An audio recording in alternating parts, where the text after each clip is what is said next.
कौन ब्रह्मा का पिता है, कौन विष्णु की मां, शंकर का दादा कौन है, हमको दे बता। ये जानने के लिए कृपया सुनिए। जगत गुरु तत्वदर्शी संत रामपाल जी महाराज के अमृत वचन सर्व पवित्र धर्मों के पवित्र शास्त्रों के आधार पर। यही शिव यानी काल भगवान अपने महाशिव रूप में रहकर वे अपने सारे अंग में भस्म रमाए रहते हैं। उन काल रूपी ब्रह्म ने, अब देखो युग काल रूपी ब्रह्म, ये ब्रह्म की ही व्याख्या सारी, इसी को महाशिव, सदाशिव, महाब्रह्मा, महाविष्णु नाम से कहा गया है। इन पुराणों का प्रारंभ यहां से होता है, फिर आगे चल के त्रिलोकीय ब्रह्मा विष्णु में इसकी उत्पत्ति इसी ब्रह्म से होती है। उन काल रूपी ब्रह्म ने एक ही समय शक्ति के साथ शिवलोक नामक क्षेत्र का निर्माण किया था। उस उत्तम क्षेत्र को काशी कहते हैं, जो ब्रह्मलोक में है। वह परम निर्वाण का या मोक्ष स्थान है, जो सबके ऊपर विराजमान है। वे प्रिया प्रियतम रूप शक्ति और शिव जो परमानंद स्वरूप है, उस मनोरम क्षेत्र में नित्य निवास करते हैं। ये ब्रह्म काल और या पार्वती यानी महापार्वती प्रकृति काशीपुरी परमानंद रूपणी है। मुने शिव और शिवा ने प्रलय काल में भी कभी उस क्षेत्र को अपने सानिध्य से मुक्त नहीं किया है, इसलिए विद्वान पुरुष उसे अभिमुक्त क्षेत्र के नाम से जानते हैं। इसलिए पिनाकधारी शिव ने पहले उसका नाम आनंद रखा था, उसके बाद वह अभिमुक्त नाम से प्रसिद्ध हुआ। देवर से एक समय उस आनंद वन में रमण करते हुए यानी पति पत्नी का व्यवहार करते हुए शिवा और शिव के शिवा यानी प्रकृति देवी और शिव ये काल भगवान के मन में यह इच्छा हुई कि किसी दूसरे पुरुष की सृष्टि करनी चाहिए, जिस पर यह सृष्टि संचालन का महान भार रखकर हम दोनों केवल काशी में रहकर इच्छा अनुसार विचरे और निर्वाण धारण करें। वही पुरुष हमारे अनुग्रह से सदा सबकी सृष्टि करे, पालन करे और वही अंत में सबका संहार करे। अब आगे देखिए, ऐसा निश्चय करके शक्ति सहित सर्वप्रिय परमेश्वर शिव ने अपने वाम भाग के 10वें अंग पर अमृत मल दिया। ये इन्होंने अपने हिसाब से गलत कर दिया, जबकि संस्कृत सहित अभी आपको दिखाया था, इसलिए डबल डबल दिखानी पड़ रही है मुझे। अब यहाँ 10वें अंश का अंग का अर्थ है योनि में, अर्थात पत्नी पति के रूप में बीज स्थापना किया और फिर उससे एक पुरुष प्रकट हुआ। उसका नाम क्या रखा, ये आप देखिए, उसका नाम विष्णु रखा। ये देखो, उसने अपना नाम पूछा तो महेश्वर भगवान शंकर हंसते हुए कहे कि तुम्हारा नाम, ये देखो, शिव ने कहा कि वत्स बेटा, आप व्यापक होने के कारण तुम्हारा विष्णु नाम विख्यात होगा। ये काल कहता है विष्णु को बेटा, वत्स माने बेटा, तेरा नाम विष्णु होगा। अब 7वां अध्याय देखो, ये 6ठा अध्याय समाप्त हुआ। अब ये 7वां अध्याय देखिएगा। ब्रह्मा जी कहते हैं कि देवर से उसके बाद मुझे भी काल ने ही, ब्रह्म ने ही उत्पन्न किया, ये स्पष्ट है। सदाशिव ने पूर्ववत अर्थात जैसे विष्णु को उत्पन्न किया वैसे यत्न करके मुझे परमेश्वर ने सांब यानी पार्वती, प्रकृति देवी और सदाशिव दोनों ने पहले की तरह जैसे विष्णु उत्पन्न किया पति पत्नी के रूप से, मुझे अपने दाहिने अंग से उत्पन्न किया। मुने उन महेश्वर ने मुझे तुरंत ही अपनी माया से मोहित करके नारायण देव के नाभि कमल में डाल दिया। ब्रह्मा ने बेरा ही नहीं, अब बता इसने के विराकोण से नारायण की नाभि में था। ये विष्णु महाविष्णु रूप में स्वयं काल ही है और यही इनका पिता है। तो ब्रह्मा की उत्पत्ति शिव से और विष्णु की उत्पत्ति शिव से, ये शिव पुराण सिद्ध करती है। इसी गीता प्रेस गोरखपुर से प्रकाशित शिव महापुराण में आप देखिएगा, तीनों ब्रह्मा विष्णु महेश को गुण युक्त बताया है। ये 10वां अध्याय, ये देखिएगा। ये 9वां अध्याय समाप्त हुआ और ये 10वां अध्याय प्रारंभ हुआ। परमेश्वर शिव बोले, उत्तम व्रत का पालन करने वाले हरे विष्णु को आदेश दे रहे हैं, अब तुम मेरी दूसरी आज्ञा सुनो। ये काल है महाशिव, अब तुम मेरी दूसरी आज्ञा सुनो, उसका पालन करने से तुम सदा समस्त लोकों में माननीय और पूजनीय बने रहोगे। ब्रह्मा जी के द्वारा रचे गए लोक में जब कोई दुख या संकट उत्पन्न होगा, तब उन संपूर्ण दुखों का नाश करने के लिए सदा तत्पर रहना। तुम्हारे संपूर्ण दुस्सह कार्यों में मैं तुम्हारी सहायता करूंगा।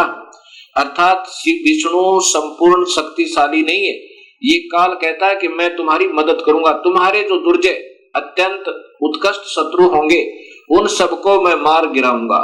अर्थात विष्णु भी संपूर्ण शक्ति युक्त नहीं है, शिव जी उनको आदेश दे रहा है, तुम नाना प्रकार के अवतार धारण करके लोक में अपनी उत्तम कीर्ति का विस्तार करो, सबके उद्धार के लिए तत्पर रहो। तुम रुद्र के ध्येय हो और रुद्र तुम्हारे ध्येय है।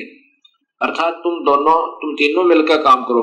तुम में और रुद्र में कुछ भी अंतर नहीं है, अर्थात दो तो है ही है, एक रुद्र है एक विष्णु है।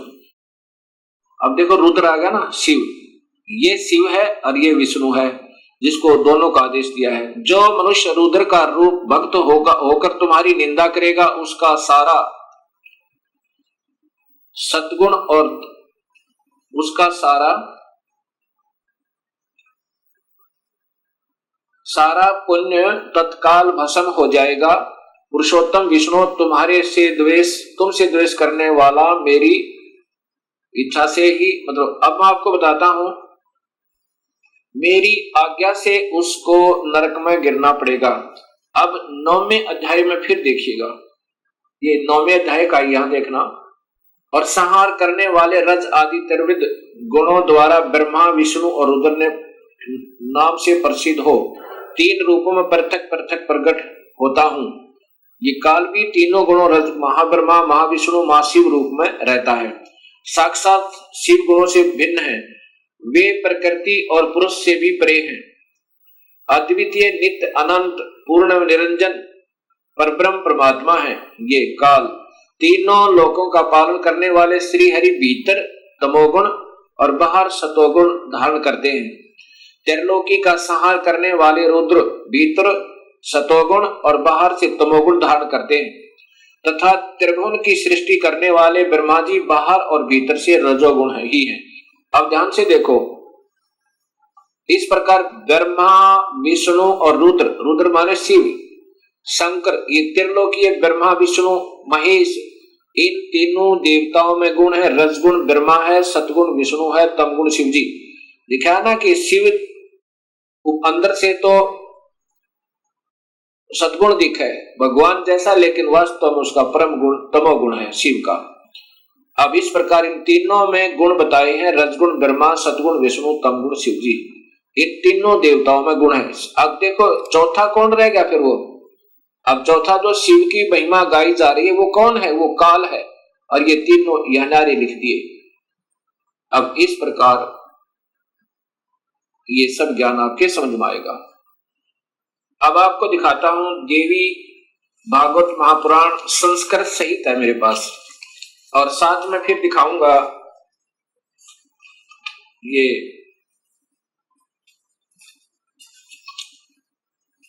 गीता प्रेस गोरखपुर से प्रकाशित, ये देवी भागवतम सभास टीकम, इनके टीकाकार कौन है ये देखिएगा। और ये कहां से प्रकाशित है, अथ देवी भागवतम सभास टीकम महात्म, ये है खेमराज श्री कृष्णदास प्रकाशन बंबई, ये यहां से प्रकाशित है। इसके तीसरे स्कंद में, तृतीय स्कंद में आप देखेंगे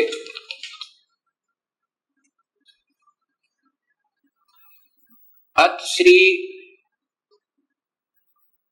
देवी भागवते भाषा टीका युक्त तृतीय स्कंद प्रारंभ थे, ये तीसरे स्कंद में। अब ये दिखाना चाहता हूं कि स्वयं ब्रह्मा विष्णु महेश ये तीनों गुण युक्त हैं, यही तीनों गुण हैं।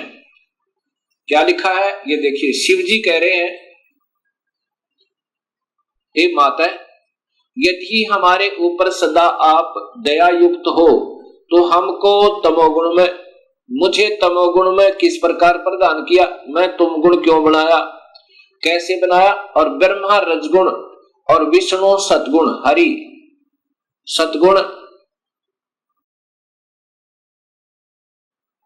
किस प्रकार बनाया, ये नीचे है युक्त किए। फिर देखें ये तीसरे स्कंद में है, हे माता, शिव जी कह रहे हैं, रुद्र कह रहे हैं, यदि हमारे ऊपर सदा आप दयायुक्त हो तो हमको तमोगुण में किस प्रकार प्रदान किया, मैं इसे राक्षस कर्म में क्यों लगाया, ब्रह्मा रजोगुण और हरि सतगुण युक्त किए। अब बताओ, अब देखो तुम्हारे तीनों गुण सर्जन पालन संहार स्थित हैं, यही काल का जाल है और इस माया से इसको अपने पुत्रों को भी भ्रमित रखता है। अब देखिएगा ये देवी भागवत महापुराण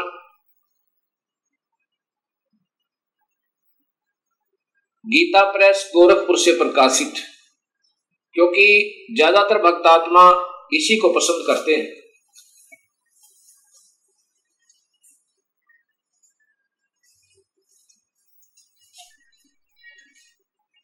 ये सचित्र मोटा टाइप श्री देवी भागवत केवल हिंदी, पहले संस्कृत सहित आपको दिखाई थी, अब ये देखना गीता प्रेस गोरखपुर से प्रकाशित, और इनके टीकाकार कौन है ये आप देखिएगा।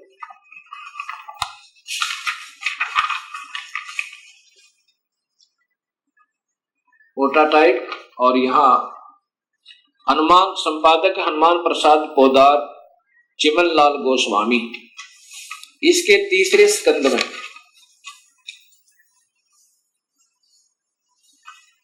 ये देखिएगा देवी भागवत तीसरा स्कंद, इसमें जन्मेजय ने पूछा, आपने अंबा यज्ञ द्वारा परम पवित्र नवरात्र व्रत करके उसके द्वारा देवी के आराधन करने की आज्ञा दी है, अतः वे कौन देवी हैं, कैसे और सब प्रकट हुई, उदाहरने का क्या उद्देश्य है। अब ये जन्मेजय पूछ रहे हैं व्यास जी से, और व्यास जी बता रहे हैं कि यही प्रश्न मेरे मन में आया था, मैंने नारद जी से पूछा था, तो नारद जी ने फिर बताया। अब ये पूछ रहा है अभी कि कितने ही आचार्य भवानी को संपूर्ण मनोरथ पूर्ण करने वाली बतलाते हैं, वे आदि माया महाशक्ति एवं परम पुरुष के साथ रहकर, परम पुरुष ये काल को कहते हैं, इन पुरुषों की लेखकों की बुद्धि यही तक काम करती रही, साथ रहकर कार्य संपादन करने वाली प्रकृति है या आठ भुजा वाली, ब्रह्म के साथ उनका अभेद संबंध है। ब्रह्म माने काल, क्षर पुरुष, जो गीता के 15वें अध्याय में काम आओगा, याद रखना, ब्रह्म के साथ उनका अभेद संबंध है, वे सृष्टि स्थिति और संहार कार्य में संलग्न रहती हैं। अब देखो जिसको भी लेते हैं इन्हीं का नाम लेते हैं, क्योंकि इन मुख्य कारण तो यही है, इससे ज्यादा काल है, काल के बाद इसका नंबर, इसने फिर 3 विभाग कर दिए, काल ने और प्रकृति ने अपने 3 पुत्र उत्पन्न करके, वो ये प्रकृति याद रखना, ये गीता जी में आपके काम आएगा, ये शब्द कि प्रकृति कौन है, वही शेरा वाली अष्टंगी, और 3 गुण भी ब्रह्मा विष्णु महेश, ये गीता जी में भी आपको काम आएंगे। नारद जी से व्यास जी ने पूछा, व्यास जी ने अपने पिता ब्रह्मा जी से पूछा, तो ब्रह्मा जी ने बताया नारद को कि कैसे सृष्टि उत्पन्न हुई। ब्रह्मा जी ने कहा, बेटा मैं इस प्रश्न का क्या उत्तर दूं, यह प्रश्न बड़ा ही जटिल है महाभाग, तुम भगवान विष्णु से इसका समूचित समाधान पा सकते हो। महामते, इस संसार में कोई भी रागी पुरुष ऐसा नहीं है जिससे ये रहस्य विदित हो। ओए होए, किसी को नहीं बेरा इसका, लेकिन अंदाजा सा बताऊंगा, ऐसा ब्रह्मा कह रहा है। जो त्यागी, अहंकार रहित एवं ईश्वरीय शून्य है, ईर्ष्या शून्य वही इस रहस्य को जान सकता है। पूर्व काल में सर्वत्र जल ही जल था। जहां से ब्रह्मा को शोधी आई उसे आगे की ही बता रहा और वही इन पुराणों में वर्णित है। पूर्व काल में सर्वत्र जल ही जल था, स्थावर जंगम जितने प्राणी उनमें कोई भी नहीं थे। तब कमल से मेरी उत्पत्ति हुई। उस समय मुझे सूर्य, चंद्रमा, वृक्ष तथा पर्वत कोई भी दृष्टि गोचर नहीं हो रहे थे।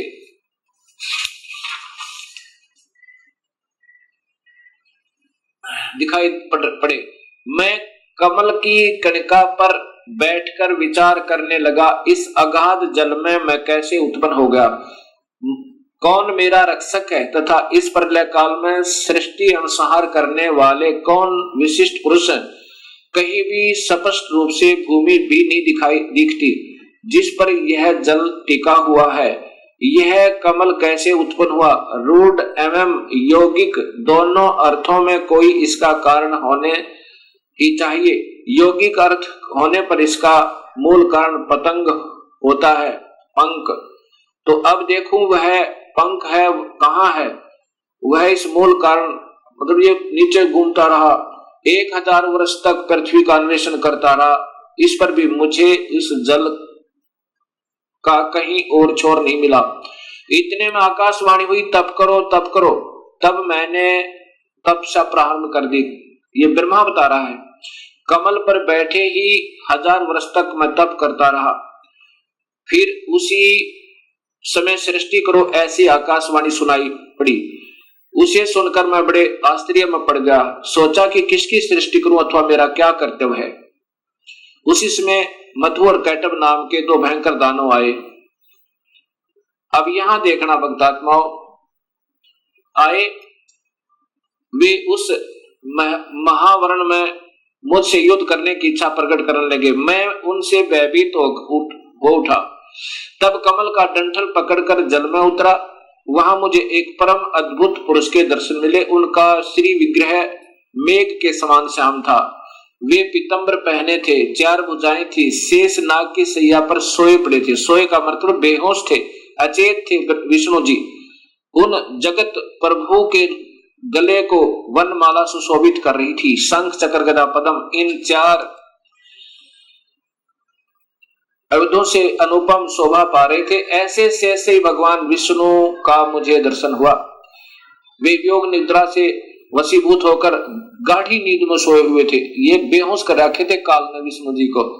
उनकी अच्छा यहां देखना, मैंने उनका सत्वन किया देवी का। तब वे कल्याणमयी भगवती विष्णु के विग्रह से निकलकर, विष्णु के शरीर से निकलकर आकाश में विराजमान होगी। ये सभी प्रमाण शास्त्रों में पूर्व प्रमाणित हैं और विद्यमान है। स्पष्ट लिखा है कि ब्रह्मा को नहीं मालूम मैं कहां से उत्पन्न हुआ, तुक्के मार रहा है आगे के, वो कौन है, वो श्री हरि है, फलाना है। अब जो अपनी स्थिति बता रहा है कि मैं कमल के फूल पर सचेत हुआ, मुझे नहीं मालूम मैं कहां से आया। फिर मधु और कैटब नाम के 2 राक्षस आए। पहले 1000 वर्ष तक तो खोज की उस कमल के डंठल की, ये कहां टिका हुआ, कहीं नहीं पाया। अब अगर इस विष्णु के नाभि से कमल होता, विष्णु की नाभि से कमल नहीं था, वो विष्णु काल है, उसने अपनी नाभि से कमल बनाया हुआ था।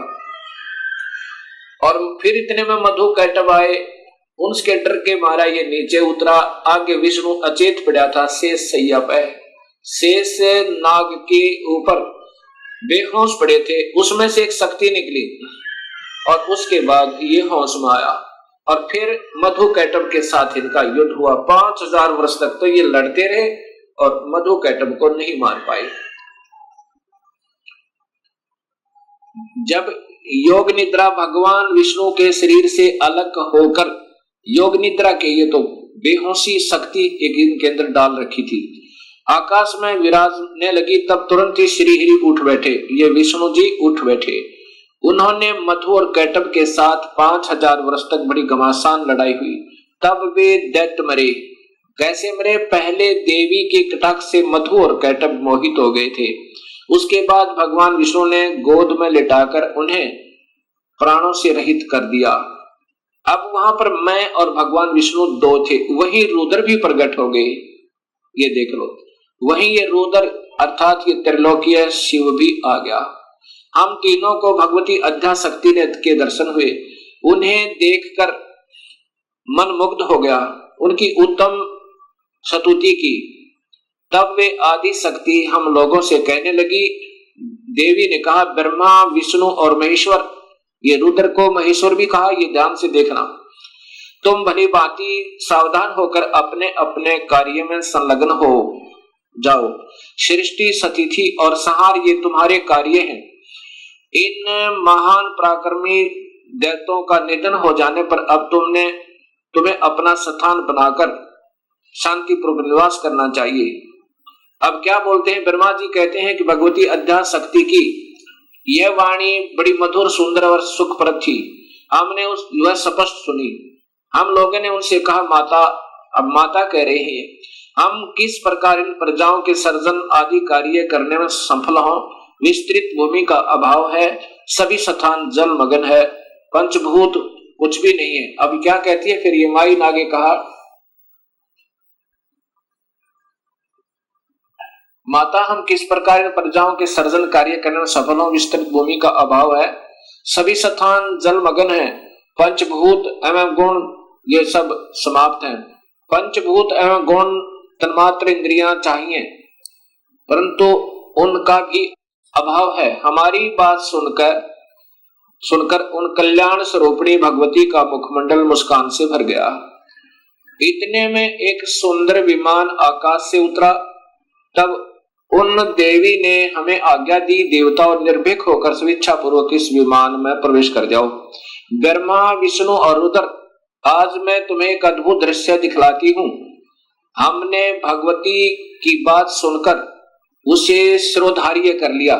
वह रतन जड़ित विमान पर चढ़कर हम लोग आराम से बैठ गए।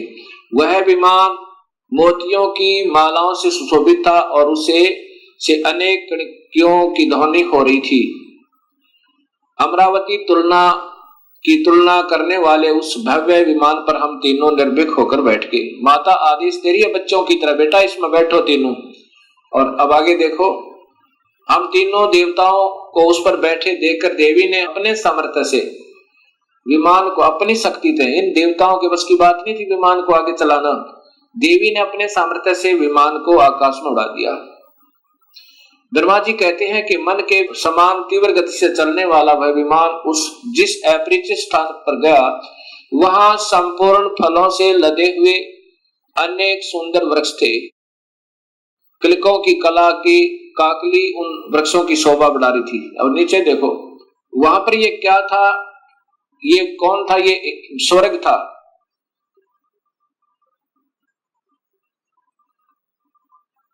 अक्सर के बाद वह दूसरे सुंदर प्रदेश में पहुंच गया। वहां हमने देखा अनुपम नंदन वन, पराजित सघन छा। ये कौन थी, ये सैकड़ों योग सुगंधर्व आदि ये सब ये देखा। तो वहां महाभाग इंद्र भी थे। ये महास्वर्ग ब्रह्मलोक में काल ने एक और बना रखा है, उसको ये ओम नाम के जाप करने वाले योगी इस महास्वर्ग में पहुंच जाते हैं।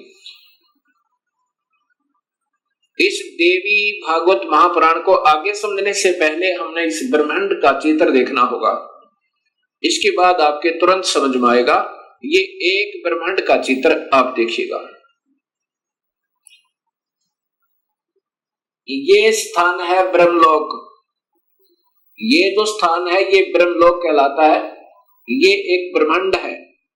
पहले ये देखिएगा, इसमें यही काल तीन रूपों में रहता है। ये महाविष्णु रूप में, और ये महाशिव रूप में, और यहाँ महाब्रह्मा रूप में, और यहाँ पर ये शेरा वाली प्रकृति देवी भी रहती है। ये इसका भी एक कोने में अलग स्थान है इसी ब्रह्मलोक में। और यहीं पर एक स्वर्ग लोक बना रखा है, इंद्र का लोक, अलग इंद्र जो है इस स्थान पर सबसे पहले एक कोने में। ये बहुत लंबा चौड़ा है। और यहाँ पर आते हैं ये ब्रह्मा विष्णु महेश, और ये पहले ब्रह्मा लोक में आते हैं। पहले ब्रह्मा को देखता है, ब्रह्मा दूसरा नजर आता है, फिर इधर फिर विष्णु के लोक में आते हैं, फिर माया के पास आते हैं। ये अभी देव भागवत महापुराण आपको आगे सिद्ध करेगी। असीम कृपा प्रभु की हुई है भक्तात्माओं अपने ऊपर कि ये शास्त्रों में छुपी हुई सच्चाई समाज के सामने आ रही है और इसी की तलाश करके योग जन वेदों का अध्ययन कर कर मर गए, क्योंकि उनको सूक्ष्म वेद का ज्ञान नहीं था और सूक्ष्म वेद के ज्ञान बिना ये बात समझ में नहीं आ सकती। ये स्वयं कबीर परमेश्वर ने ही स्वयं आकर अपनी वाणी, साधारण वाणी के द्वारा सरल भाषा में इस वेदों का भी और गीता जी का एक सत्य ज्ञान दिया था, लेकिन वो साधारण भाषा होने के कारण हम उसको यकीन नहीं कर पाए उन पर। अब इंद्र महास्वर्ग से आगे यानी इंद्र के लोक से आगे ब्रह्म लोक की तरफ प्रस्थान किया। इतने में हमारा विमान तेजी से चल पड़ा और दिव्य धाम ब्रह्मलोक में जा पहुंचा। संपूर्ण देवता उस नगर के सामने मस्तक झुकाया करते थे। वहां एक दूसरे ब्रह्मा विराजमान थे। उन्हें देखकर भगवान शंकर और विष्णु को बड़ा आश्चर्य हुआ। अब यहां देखना है कि दूसरा ब्रह्मा भी विराजमान थे वहां पर, और ये दास सिद्ध करना चाहता है आपको कि वो कौन है, आगे देखिएगा। इतने में मन के समान तीव्र गति से वह विमान तुरंत वहां से चल पड़ा और कैलाश के सुरम्य शिखर पर पहुंचा। वहां क्या देखा कि हमने विमान के पहुंचते एक भव्य भवन से त्रिनेत्र धारी भगवान शंकर निकले। एक शंकर और निकला, वे नंदी वृषभ पर बैठे थे। उनके 5 मुख थे और 10 भुजाएं थी। मस्तक पर चंद्रमा आदि थे। उसके बाद आगे देखो, अक्षण भर के बाद वही विमान उस शिखर से विपौन के समान तेज चाल से उड़ा और बैकुंठ लोक में पहुंचा। उसी ब्रह्म लोक में एक विष्णु लोक बना रखा काल ने, ये देखो नीचे कि वहां पर कमल लोचन श्री हरि विराजमान थे। कमल लोचन श्री हरि विराजमान थे, अर्थात एक विष्णु और वहां पर था। अब ये तीनों देवता विमान में बैठे हुए जा रहे हैं और दूर से देख रहे हैं, एक ब्रह्मा और है, एक विष्णु और है, एक शिव और है। उसके बाद कहते हैं कि ब्रह्मा जी बता रहे हैं कि हमारा विमान बहुत तेज गति से चला और कहां पहुंचा, जहां पर एक बहुत सुंदर औरत बैठी थी और उसको देख करके हमने सोचा कि ये कौन है, ये देवी कौन है।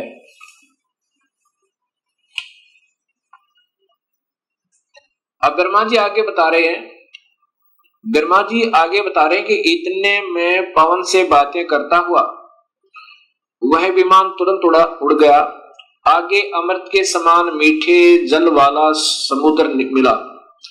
उसमें फिर आगे चलिए, उसमें एक मनोहर द्वीप था और वहां पर यह देखिएगा एक मंगलमय मनोहर पलंग बिछा था। उस पलंग में सुंदर रत्न जड़े थे और वहां कौन थे, ये देखिए नीचे, उस पे एक औरत बैठी थी। वह ऐसी प्रभावपूर्ण देवी थी मानो करोड़ों बिजलियां एक साथ चमक रही हो। अत्यंत सुंदर मुख, लाल लाल दांत और करोड़ों लक्ष्मियों से भी अधिक वह सुंदर थी। अब वैसी सुंदरी स्त्री को मैंने कभी नहीं देखा था। पास में अनेकों साधक बैठकर हरियम इस मंत्र का जाप कर रहे थे। अब ये मंत्र हैं जो हम देते हैं, ये वास्तव में 5 मंत्र हैं अलग से, यहां देखना। उसके हजारों नेत्र, हजारों हाथ, हजारों मुख आदि आदि। हम आपस में कहने लगे यह सुंदरी कौन है। हम आपस में वही ठहरे रहे और आपस में कहने लगे कि यह सुंदरी कौन है, इसका क्या नाम है। हम इसके विषय में बिल्कुल अनभिज्ञ हैं। अपनी माँ के बारे में भी तीनों देवताओं को नहीं मालूम। दूर से देखने पर वे कितनी सुंदर प्रतीत हो रही है, यहां देखना आगे। फिर तब भगवान विष्णु ने, ये देखो, नारद यो संदेहग्रस्त होकर हम लोग वहां रुके रहे, विमान से उतर गए। तब भगवान विष्णु ने उस चारों सिहिनी भगवती को देखकर विवेक पूर्वक निश्चय कर लिया कि ये भगवती जगदम्बिका है, वो प्रकृति है, ये हमारी माँ है। तब उन्होंने कहा कि ये ही भगवती हम सबकी आदि कारण अर्थात माता है। महाविद्या और महामाया इन्हीं के नाम है। ये पूर्ण प्रकृति है। ये देख लो, ये प्रकृति इनकी ब्रह्मा विष्णु महेश की माँ है। और यहां स्वयं बताते हैं, ये भगवान विष्णु कह रहे हैं कि मैंने जब देखा था, मैं छोटा सा था, प्रलय वर्ण में मुझे दर्शन हुए थे इस देवी के, उस समय मैं छोटा सा था।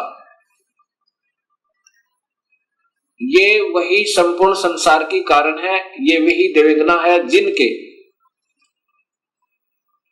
पर्यावरण में अर्थात जो पानी ही पानी था, मुझे दर्शन हुए थे। उस समय मैं बालक रूप में था। विष्णु जी कह रहे हैं मैं बालक रूप में था। ये वही देवी भागवत महापुराण गीता प्रेस गोरखपुर से प्रकाशित है।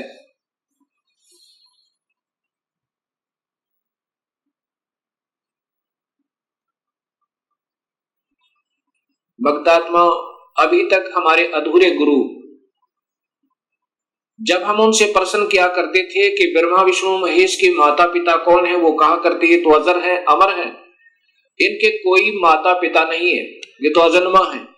और ये स्वयं देवी भागवत महापुराण में स्वीकार करते हैं कि हम तो जन्म मरण में है, मैं ब्रह्मा विष्णु और रुद्र, हम तो जन्म मरण में है, तुम ही नित्य हो, तुम ही अविनाशी हो, हम अविनाशी नहीं है।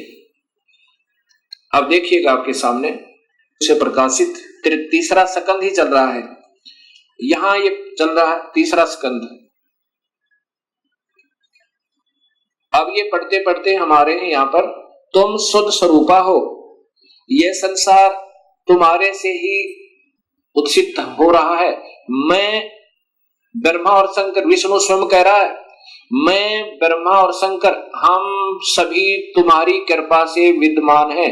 हमारा आविर्भाव और तिरोभाव हुआ करता है। आविर्भाव मान जन्म और तिरोभाव मान मृत्यु।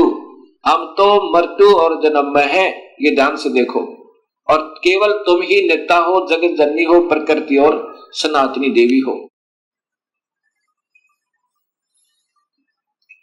ये फिर देखना भक्तात्माओं, विष्णु जी कह रहे हैं मैं विष्णु, ब्रह्मा और शंकर हम सभी तुम्हारी कृपा से विद्यमान हैं। हमारा आविर्भाव और तिरोभाव हुआ करता है। आविर्भाव माने जन्म, तिरोभाव माने मृत्यु। केवल तुम ही नेता हो, जगत जननी हो, प्रकृति और सनातनी देवी हो। ये प्रकृति शब्द आपको गीता में काम आएगा, जब ये दास आपको बताएगा कि ब्रह्म और प्रकृति से तीनों गुणों की उत्पत्ति हुई। ब्रह्मा विष्णु महेश की, रजगुण ब्रह्मा, सदगुण विष्णु, तमगुण शिव जी की। ये वही देवी भागवत महापुराण है, गीता प्रेस गोरखपुर से प्रकाशित। यहां देखो, श्री भगवान शंकर बोले, देवी यदि महाभाग विष्णु तुम्ही से प्रकट हुए हैं, तो उनके बाद उत्पन्न होने वाले ब्रह्मा भी तुम्हारे ही बालक हुए। और फिर मैं तमोगुणी लीला करने वाला शंकर भी तुम्हारी संतान हुआ। अब दोनों बात सिद्ध होगी भगवत आत्माओं। विष्णु भी प्रकृति से उत्पन्न हुआ, ब्रह्मा भी, और शिव ये तमोगुण शिव। अब वहां देखना, रजगुण ब्रह्मा, सदगुण विष्णु, तमगुण शिव जी बताएगा दास आपको। मैं तमोगुण लीला करने वाला शंकर भी तुम्हारी संतान हुआ, अर्थात मुझे भी उत्पन्न करने वाली तुम ही हो। अब ये ध्यान से पढ़ो भक्तात्मा, ये वही देवी भागवत महापुराण गीता प्रेस गोरखपुर से प्रकाशित।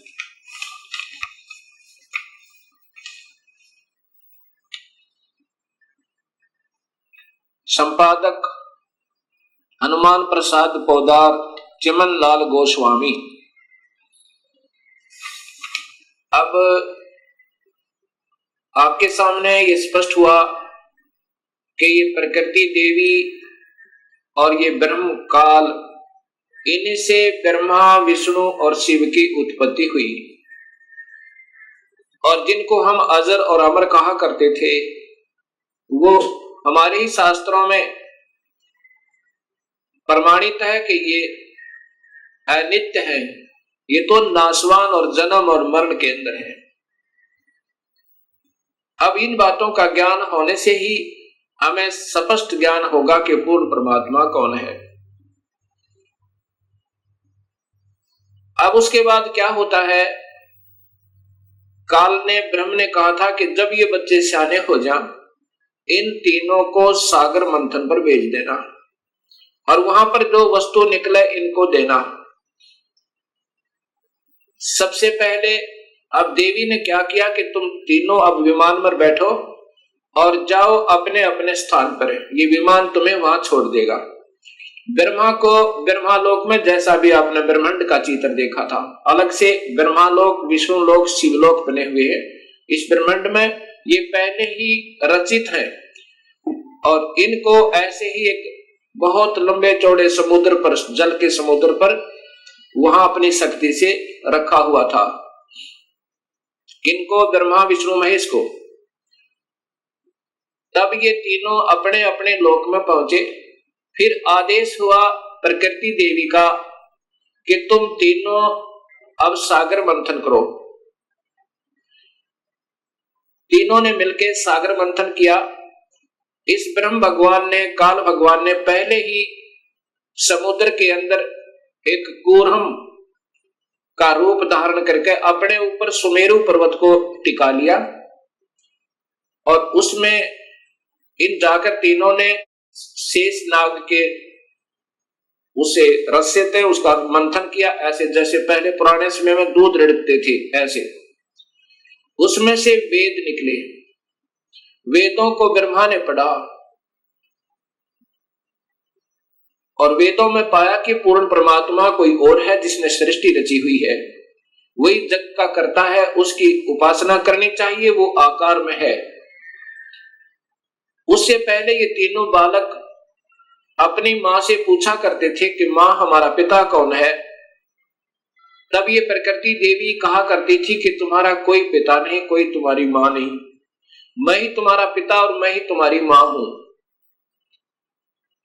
क्योंकि काल भगवान ने, ब्रह्म ने, उस महाब्रह्मा, महाविष्णु, महाशिव रूप में रहने वाले उस गुप्त काल ने प्रकृति देवी को सख्त आदेश दिए थे कि मेरा भेद मत बताना, और बता भी देगी तो मैं किसी भी योग विधि से, किसी वेद विधि से नहीं प्राप्त हो सकता। मैं किसी को आकार रूप में कभी दर्शन नहीं दूंगा, अपने वास्तविक स्वरूप में कभी दर्शन नहीं दूंगा, अर्थात मेरे लोक में ये कोई नहीं आ सकता। तो प्रकृति देवी इसलिए कहा करती थी कि बेटा तुम्हारा कोई बाप नहीं, कोई मां नहीं, मैं ही तुम्हारा पिता, मैं ही तुम्हारी मां हूं। जब ब्रह्मा ने पढ़ा कि वेदों में लिखा है कि परमात्मा कोई और है, सृष्टि रचनहार, और उसको पाया जा सकता है ओम नाम के जापते, ऐसा उसने सोचा कि ओम का नाम लिखा है और ध्यान लगाऊंगा, मेडिटेशन को अधिक करूंगा, प्रभु प्राप्ति होगी। तब ब्रह्मा ने कहा कि मां आप कहा करती थी कि हमारा कोई पिता नहीं, वेदों में लिखा है कि परमात्मा आकार में है और वही पूर्ण परमात्मा ही सारी सृष्टि का रचनहार है। उसके पाने का ओ मंत्र भी लिखा है, यही मंत्र है जो उसको पाने का, ऐसा ही होगा। ऐसा विचार करके ब्रह्मा ने कहा कि मैं पिता के दर्शन करूंगा। माई ने कहा कि बेटा वो तुम्हें कभी दर्शन नहीं देगा, तुम्हारा पिता। ब्रह्मा ने कहा कि मां अब आपकी बातों पर विश्वास नहीं होता, मैं पिता की तलाश करूंगा, अर्थात परमेश्वर को ढूंढूंगा। माई ने कहा कि यदि तुम्हें पिता नहीं मिला तो क्या करेगा। ब्रह्मा ने कहा कि मैं फिर वापस नहीं आऊंगा, दर्शन नहीं दूंगा आपको। ऐसा सोचकर, ऐसा कहकर ब्रह्मा वहां से चल पड़ा। एकांत स्थान पर जाकर 4 युग तक मेडिटेशन किया, ध्यान किया, ओम नाम का जाप किया। प्रभु प्राप्ति नहीं हुई। अब शर्मिंदा वापस नहीं आ रहा है। तब आकाशवाणी काल ने की प्रकृति देवी को कि सृष्टि प्रारंभ करो, जीवों की उत्पत्ति करो। तब प्रकृति देवी ने कहा कि तेरा जेठा बेटा, ज्येष्ठ पुत्र ब्रह्मा आपकी तलाश में हट करके गया हुआ है। तब निरंजन ने कहा कि मैं कभी किसी को किसी भी वेद विधि वर्णित विधि से कोई दर्शन नहीं दूंगा, मेरी प्राप्ति नहीं हो सकती, उसको वापस बुलाओ। तब प्रकृति देवी ने अपनी शब्द शक्ति से एक लड़की उत्पन्न की, उसका नाम गायत्री रखा और कहा बेटी जा ब्रह्मा को समाधि से उठा कर ला, उसको कहना कि तेरे बिना सृष्टि रचना अधूरी है और आप वापस चलिए। अब वो गायत्री देवी जब वहां पहुंची ब्रह्मा के पास, ब्रह्मा के चरण छुए, ब्रह्मा का ध्यान भंग हुआ। तब उसने देखा कि सामने एक लड़की खड़ी है। ब्रह्मा गुस्से में आकर कहता है कि तूने मेरा तप भंग कर दिया, तू कौन पापचारिणी आ गई, मैं तुझे श्राप देता हूं। तब उस गायत्री ने कहा कि पहले मेरी बात सुन लो और फिर मेरा दोष हो तो मुझे श्राप देना। मुझे मां ने भेजा है आपको लिवा लाने के लिए, आपके बिना सृष्टि रचना प्रारंभ नहीं हो रही, जीवों की उत्पत्ति नहीं हो रही और आप वापस चलिए। तब ब्रह्मा जी ने कहा कि गायत्री कैसे चलूं मैं, मां के पास मुझे शर्म लगती है, पिता के दर्शन हुए नहीं और मैं कहकर आया था कि मां यदि पिता के दर्शन नहीं हुए तो मैं वापस नहीं आऊंगा, दर्शन नहीं दूंगा। ब्रह्मा ने कहा गायत्री से कि यदि तू मेरी झूठी गवाही देवे तो मैं चलूं कि पिता के दर्शन अर्थात प्रभु की प्राप्ति हो गई। गायत्री ने कहा कि एक और गवाह तैयार करते हैं। गायत्री ने अपनी शब्द शक्ति से एक और लड़की उत्पन्न की, उसका नाम कौपवती रखा। दोनों ने ब्रह्मा की झूठी गवाही देने की स्वीकृति दे दी। तीनों के तीनों माता के पास, प्रकृति देवी के पास आ गए। प्रकृति देवी ने पूछा कि ब्रह्मा तुझे पिता के दर्शन हुए? ब्रह्मा ने कहा हाँ मां, मुझे पिता के दर्शन हुए। तो देवी ने पूछा कैसे प्रमाणित हुआ? ब्रह्मा ने कहा कि दोनों से पूछ लो, इनके सामने मुझे दर्शन देकर के पिताजी गए हैं। तब उन दोनों से पूछा, प्रकृति देवी ने, गायत्री और कौपवती ने स्वीकृति दी और कहा कि हाँ हमारे सामने ब्रह्मा को दर्शन दिए, पिता ने दर्शन दिए, बड़ा तेजो में शरीर था, ऐसे तुक्के मारे। तब प्रकृति देवी के मन में ये आया कि ये काल दोगला है, ये ब्रह्म तो दोगली बात कर रहा है, मेरे को कहता है मैं कभी किसी को दर्शन नहीं दूंगा, मैं कभी व्यक्त रूप में प्रकट नहीं होऊंगा और गुप्त रूप में सर्व कार्य करता रहूंगा, और इनको दर्शन दे दिए। ऐसा सोचकर अक्षुब्ध होकर, नाराज होकर दूर जा बैठी और कहती है कि मैं नहीं तेरे इस कार्य को कर सकती, संभाल अपने डमडमे ने। मुझे कुछ कहता है और इनको दर्शन दे दिए हैं। तब आकाशवाणी काल भगवान ने, क्षर पुरुष ने की कि प्रकृति देवी ये झूठ बोल रहे हैं, मैंने कोई दर्शन नहीं दिया। तब वो करड़ी होकर, गुस्से में होकर और आई और कहा कि नादानो तुम झूठ बोल रहे हो, आकाशवाणी हुई है परमात्मा की, वो कहता है कि मैंने कोई दर्शन नहीं दिए। तब वो हंसने लगे और ब्रह्मा ने कहा कि मां मुझे शर्म आ रही थी आपके पास आने में, क्योंकि पिता के दर्शन हुए नहीं थे और मैं उस समय ये कहकर गया था कि मैं आऊंगा नहीं यदि पिता के दर्शन नहीं हुए तो, इसलिए हमने ये झूठ बोलने की स्कीम बनाई। तब प्रकृति देवी ने, इस शेरा वाली दुर्गा ने तीनों को श्राप दे दिया, ब्रह्मा तेरी पूजा जग में नहीं होगी और तेरे ही वेदों के पढ़ने वाले तेरे वंशज तेरे ही तरह सच्चाई नहीं कहा करेंगे। विद्वान जो हो जाएंगे उनको सही ज्ञान तो होगा नहीं, लेकिन झूठ बोलने पर तुले रहा करेंगे और सत्य ज्ञान ना होते हुए भी वो ज्ञान प्रचार करते रहेंगे और दुनिया को गुमराह किया करेंगे। पर उसको गायत्री को श्राप दिया कि तू गाय बनेगी, तेरे कई पति होंगे जैसे सांड, और कौपवती को श्राप दिया कि तू गंदी स्थान पर उत्पन्न होने वाली जड़ी बूटी बनेगी। जब तीनों को श्राप प्रकृति दे चुकी, तब काल भगवान ने आकाशवाणी की, उस प्रकृति देवी को ही सुनाई दी वो, कि तूने ये अच्छा नहीं किया दुर्गा, इनको श्राप नहीं देना था, तू संविधान को अपने हाथ में नहीं ले सकती, ये सब मेरा कार्य है, अब मैं तुझे श्राप देता हूं, तू भी द्वापर युग में द्रौपदी बनकर जाएगी, तेरे 5 पति होंगे।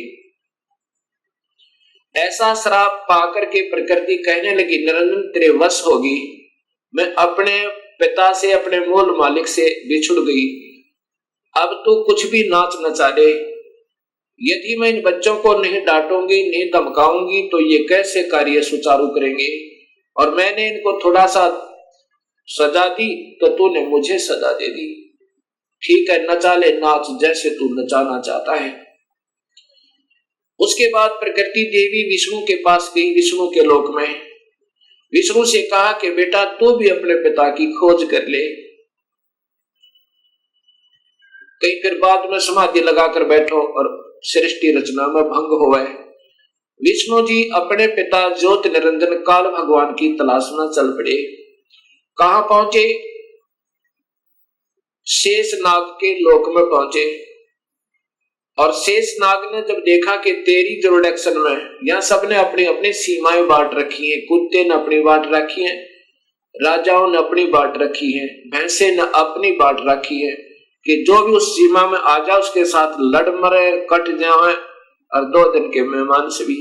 ऐसे ही शेषनाग ने जब देखा कि तेरी जुरिडिक्शन में, तेरे राज्य की सीमा में ये कौन बेधड़क व्यक्ति आ रहा है, इसको कोई डर नहीं तेरा, ऐसे ही अपने 1000 फनों से शेषनाग ने बहुत जोर से पुंकारा छोड़ा, विष्णु को भयभीत और सतर्क करने के लिए कि सावधान हो जा, तू कैसे निर्भीक होकर आ रहा है।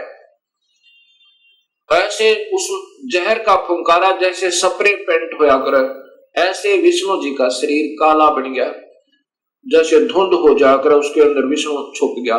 शेषनाग के विष के फवारे तय विष्णु जी का शरीर विग्रह काला हो गया, सांवला हो गया।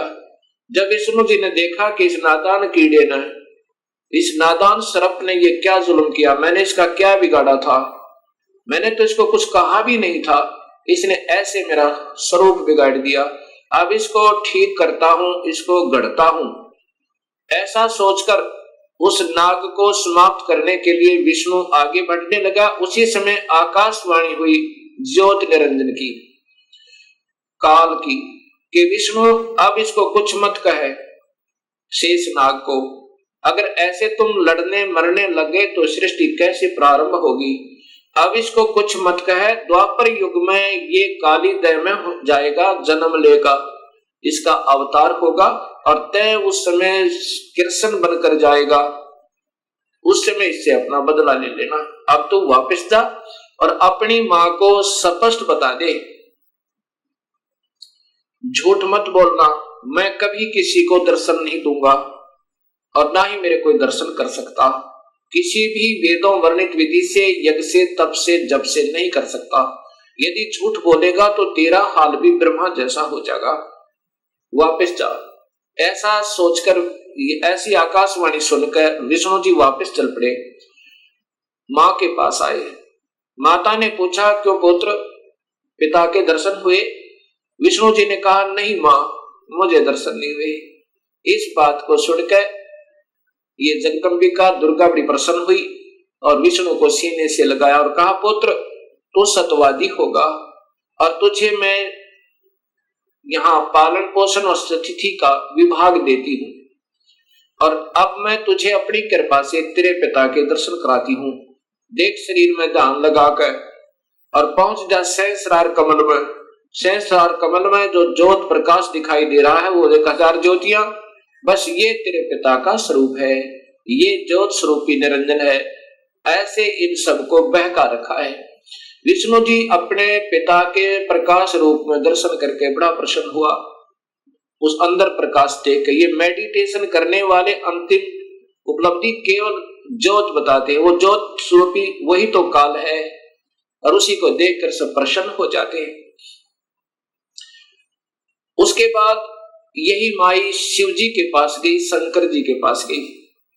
शंकर जी से कहा, बेटा तू भी अपने पिता की तलाश कर ले, तेरे दो भाइयों को तो मिला नहीं। शिव जी ने कहा कि हे माँ, जब मेरे दो बड़े भाइयों को नहीं मिला पिताजी, तो मैं तो कोशिश ही नहीं करता, परंतु माँ मेरी एक प्रार्थना है। तो माता ने कहा कि बोलो क्या चाहते हो? कि मुझे जन्म मरण रहित कर दे, मुझे अमर कर दे माँ, मैं तो यही मांगता हूं आपसे। तब माँ ने कहा, प्रकृति देवी दुर्गा ने कहा कि बेटा ये नहीं हो सकता, जो पैदा हुआ है इस 21 ब्रह्मांड में उसका जन्म होगा, जो जन्म हो गया उसकी मृत्यु होगी, जो पैदा हुआ उसकी मृत्यु होगी, और जो मर गया उसका पुनर्जन्म अवश्य होगा, चाहे किसी भी योनि में कर्म आधार पर वो चाहे। अमर नहीं कर सकती। पुत्र में एक विधि बता सकती हूँ जिसके कारण तेरी आयु सबसे ज्यादा हो जाएगी। भगवान शिव ने कहा कि माँ ऐसी ही कृपा कर दो।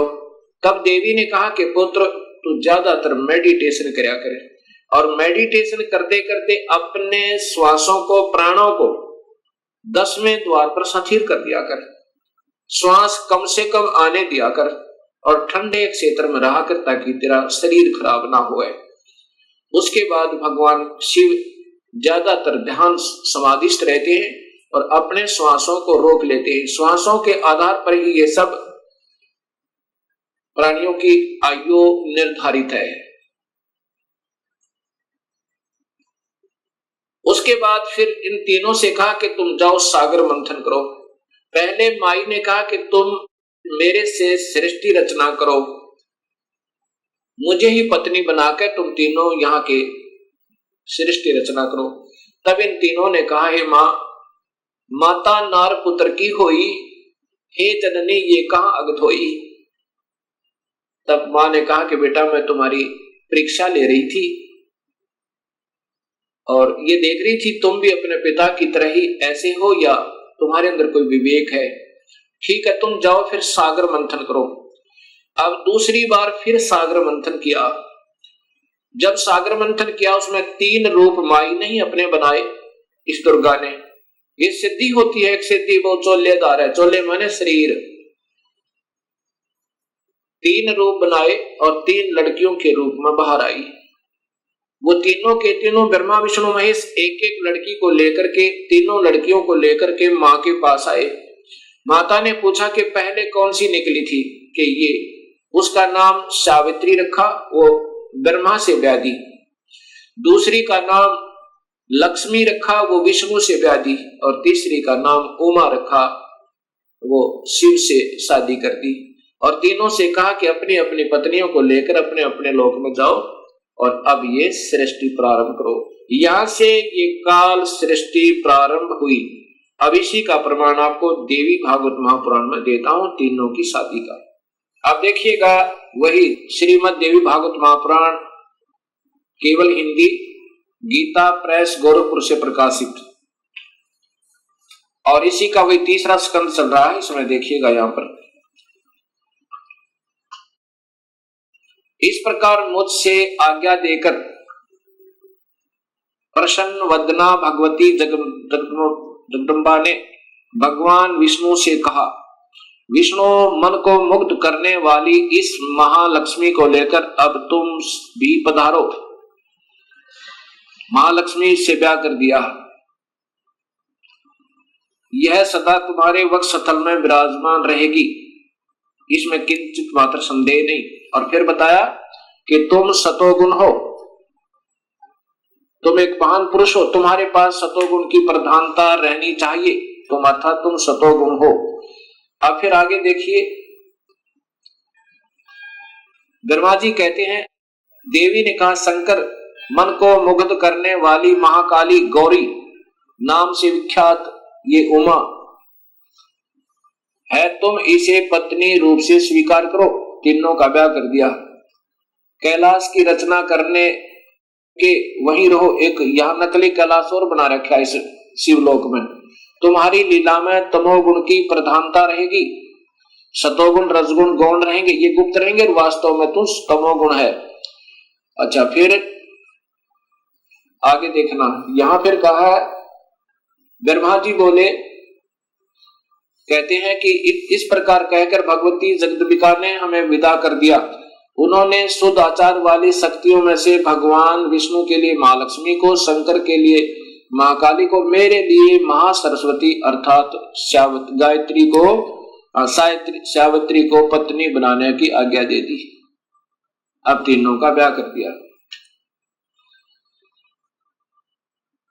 दूसरे स्थानों पर हम तीनों की पुरुष रूप से प्रतिष्ठा हुई, ये फिर हम भगवान बन गए तीन लोग के। अब ये ऐसे काल सृष्टि प्रारंभ हुई। अब इसी का प्रमाण आपको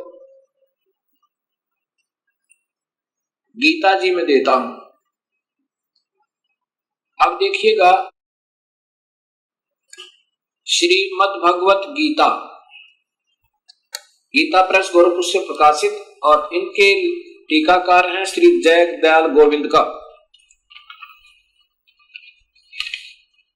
श्री जय दयाल गोविंद का।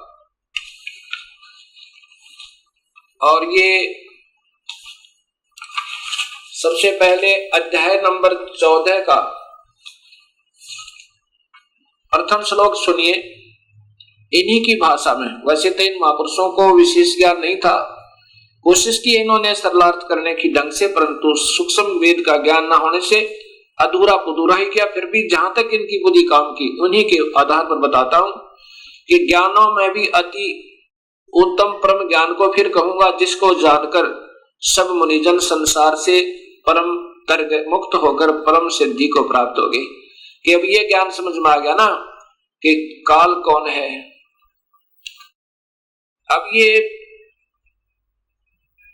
अब ये ब्रह्म भगवान स्वयं ही कह रहा है कि अब वो उत्तम ज्ञान तुझे फिर बताऊं अर्जुन, जिसको समझ गए और फिर मेरे जाल से सब निकलने की चेष्टा करते हैं, वो निकल जाते हैं।